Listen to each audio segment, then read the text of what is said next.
অধ্যক্ষবিহীনভাবে চলছে জামালপুরের মেলান্দহ উপজেলার Nasima Mozaharul technical school and BM college. গত ৫ আগস্টের পর দলীয় কারণে অধ্যক্ষ আলমগীর হোসেন আত্মগোপনে চলে যাওয়ায় বর্তমানে অভিভাবকহীনভাবেই কার্যক্রম চলছে। এদিকে কলেজে অধ্যক্ষ না থাকার সুযোগে এসএসসি পরীক্ষার ফর্ম পূরণের নামে লক্ষ লক্ষ টাকা হাতিয়ে নেওয়ার অভিযোগ উঠেছে কলেজটির ল্যাব অ্যাসিস্ট্যান্ট রুহুল আমিন ও অফিস সহকারী হানিফের বিরুদ্ধে। অনুসন্ধানে জানা গেছে, নিয়মনীতির তোয়াক্কা না করে কলেজ অধ্যক্ষের অনুপস্থিতিতে যাবতীয় কাজসহ একাই সব পরিচালনা করে যাচ্ছেন প্রতিষ্ঠানের ল্যাব অ্যাসিস্ট্যান্ট রুহুল আমিন। এই সুযোগেই নানা অনিয়ম দুর্নীতির মধ্য দিয়ে চলছে কলেজটি। অনুসন্ধানে আরও জানা গেছে, কলেজটিতে নেই নিয়মিত ছাত্রছাত্রী। শুধুমাত্র পরীক্ষা দেওয়ার জন্য এসএসসির ফরম পূরণের সময় পেরিয়ে গেলেও ১০ থেকে ১৫,০০০ টাকা দাবি করা হচ্ছে।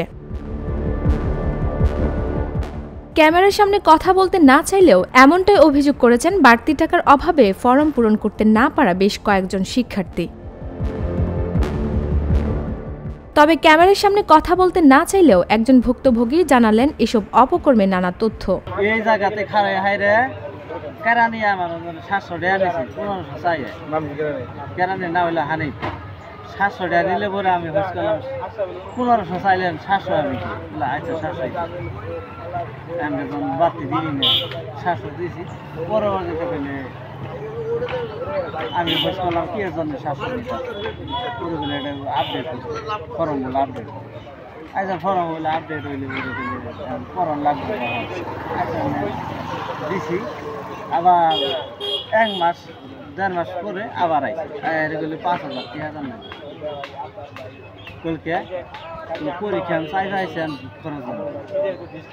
খরচ ৫,০০০-এর মধ্যে আপনার জোর করে ধরে ৩,০০০ টাকা দেওয়া দিলে ওরে এখনকে আবার কিছুদিন পর আমার সঙ্গে আর কোনো কথাবার্তা কয় না।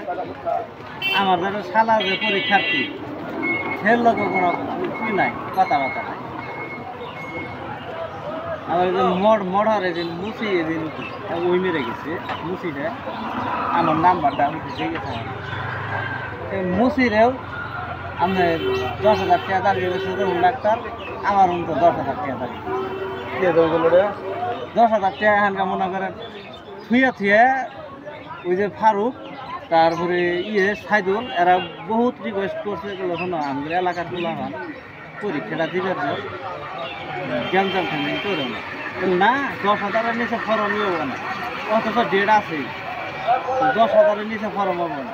এসব দুর্নীতি বিষয়ে জানতে ল্যাব অ্যাসিস্ট্যান্ট রুহুল আমিন ও অফিস সহকারী হানিফের সাথে যোগাযোগ করা হলে তারা ক্যামেরার সামনে কোনো মন্তব্য করতে রাজি হননি। পরবর্তী সংবাদ অনুসন্ধানের বিষয়ে জানাজানি হওয়ার পর স্থানীয়দের মাধ্যমে ভুক্তভোগীদের সাথে আপোষ মীমাংসা করে নেই বলে জানা গেছে। তবে দ্রুত কলেজটিতে একজন অধ্যক্ষ নিয়োগের দাবি স্থানীয়দের। ফারহানা প্রীতি, ভোরের পাতা।